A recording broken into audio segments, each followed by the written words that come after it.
Hey guys, let's talk about tonight's awesome episode of The Walking Dead. What a great follow up to last week's premiere episode. We pick up not quite where we left off, but we get a sense of what's been going on at Alexandria and where that horn is coming from that we heard in last week's episode, which started to draw the horde off the road and back into the forest, back towards Alexandria. So we pick up with, the town sort of milling about, doing what they do. Carl is out taking a walk with his sister Judith. He sees his friend Eden, sitting there talking with Rod, who is the son of Pete, who was murdered in the finale of last season. And of course, he's a broody kid and he doesn't want to talk to anybody, but Carl notices him talking with his friend. But before that, we got a sense of how Edith got to Alexandria. And she witnessed both of her parents getting killed by a walker, and then her having to survive on her own for quite some time before she stumbled onto Alexandria. She even ate a turtle. Yuck. Ew. Anyways, the things you'll have to do to survive in this zombie apocalypse, you just never know what you would have to do. So we see how she arrives at Alexandria, and you can see that she has taken on a lot. Like, that's why when we first met her, she wasn't really talking. She was just really quiet because obviously she was still, dealing with everything, and she's slowly started to open up and she's befriended Carl. So, of course, we have Carol now, and she's being her little, home Susie Baker, and she's talking about making some pie or whatever, and the girls are listening to her and they're like, "Oh my God, Carol, you're so great." And one girl's a little snippy with her, and Carol's like, "Yeah, well, you can come over. I can teach you how to make pasta, but you're not going to be able to smoke in my house because it's nasty." It's pretty much what she says, and it's going to kill you. And I thought it was a nice little zinger, her basically saying, "You think I play nice, but I don't play nice." And then as she walks out of that scene, you see her talking to the little, I guess, Rod's younger brother, Pete's other son, and he's the one in last season who wanted her to make cookies all the time, and she was always like, "You," and he saw her go into the armory and try to steal the guns. So whenever she talks to him, it's like real talk. She's like, "Your daddy's dead. He used to beat you. Get over it." It's just like, damn, Carol, you can be sometimes. Anyway, so we see that little conversation, and then she starts making this. I guess she's making a pie or food or whatever, and she puts the timer on, and I believe it was for an hour, which was obviously very poignant because it goes off later on in the episode.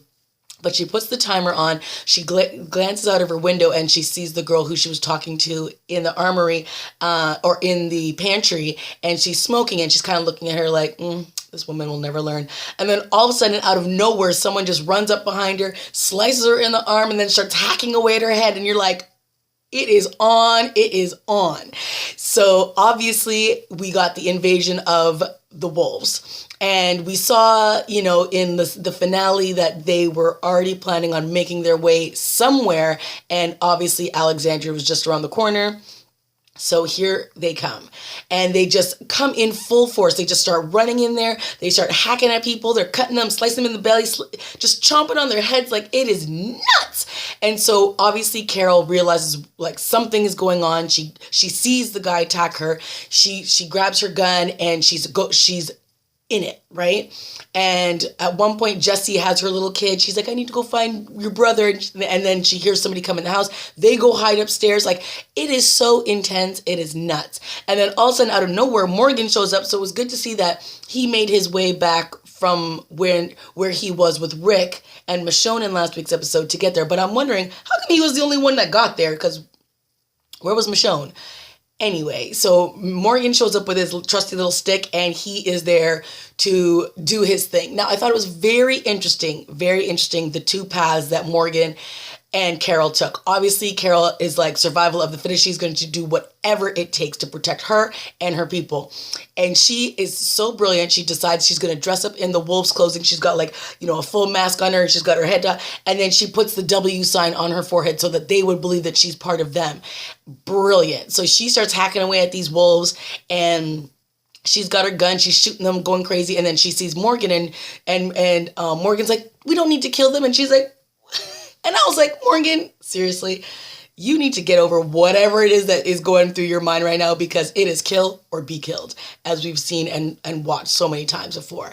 So Carol is like, whatever. So there's a point when she's walking down with him as like a pretend hostage kind of thing, and some of the other wolves are running towards her, like past her, and they're like, oh, they're just thinking she's somebody else. Then they see Gabriel getting attacked, and she's like, leave him. And then, what's his name? Morgan's like, no. He goes to help him and saves his life, and then starts beating the other guy off with a stick. And then the guy starts mumbling something about, I don't even know what he was saying. And then all of a sudden, Carol just comes up, bam, pops him in the head. And Morgan looks at her and she's like, look, we ain't got time for this. There's no rehabilitating these people, okay? It is time to go. And I was like, Morgan, seriously? Let's get with the program here. So that was Carol. Carol was in it. She was like fully, she even had to like, give some guy mercy, as if you ever watched Z Nation. She had to give one of her own people because she got slit in the stomach, and then she was like, on the porch. And she just, had to stab her in the head just to put an end to it. So, I mean, it was ruthless. These people were just coming in. I don't even know what they were trying to do. Were they trying to take over their community? What were they doing? They just came in full on attack, tried to kill everybody in sight. And then Morgan at one point was up against 4 or 5 of them. And he like knocked them all down. He was like, you need to get out of here because they've got guns and they're going to use them and you guys don't have guns. So he chased them out of there. But let's face it, they're just going to come right back, right? So it was nuts. And we figured out how the horn went off because, what's her name? The leader of the Alexandria, sorry, I just forgot her name. Her son was in the watchtower and saw this truck coming and started shooting at it. And then the truck veered into the fence and obviously he killed him and he fell into the horn. So that's what alerted the horn in last week's episode, and it starts off it happens in this week's episode, and then we get to the sense of how everything just sort of went down. Now, when the son was like, yeah, I'm not going back inside Alexandria, and then his mom came out and was like, yeah, I'm not going back inside either, I was like, what is happening right now? You guys are the leaders of this little community, but you're not going to go in there and defend it? And that's what she was like, well, you're going to be too busy worrying about me, and that's one extra person you have to try to save. And I was like, all right, go hide out in the truck if you must.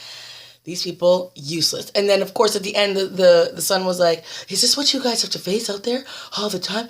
What do you have to, like, and I was just like, yes, isn't this what Rick has been trying to tell you? That you people need to get it through your heads, that this little community that you're in is not some Mulberry Street where everyone's just like tra-la-laing around. People are trying to kill you all day, every day.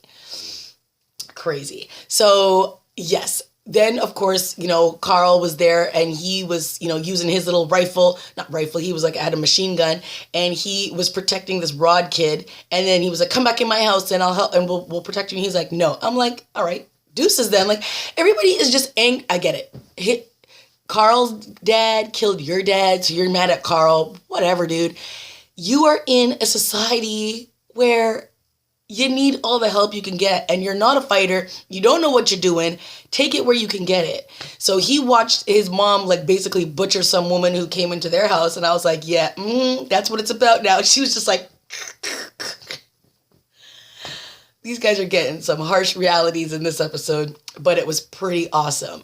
And again, I thought it was just very interesting at the end when you see Morgan and Carol walking towards each other, and then they just keep going. They don't say anything to each other, and it's just like the two of them are on just two different paths right now. Carol is ready. She is armed. She is like guns blazing, and Morgan's still like trying to figure out how to do this without having to kill people. I'm like, I don't know how you think you're going to be able to survive that way. It's just crazy to me. And then we had the girl that was the new doctor in town, and she was trying to save a life. And I was like, okay, whatever. That storyline was just I didn't really care too much. Tara was there, and Eugene was there, and it just didn't really do anything for me. But everything else in this episode was fantastic. And I just cannot wait to see what happens once Rick and them finally make it back. I mean, God only knows what they're going to have to deal with next week, considering they're going to be surrounded by zombies. Like, it's going to be nuts, and I cannot wait. All right, guys, that's it for me. Let me know what you thought of this week's episode. Like, subscribe, and leave a comment down below, and I'll see you next week. Bye.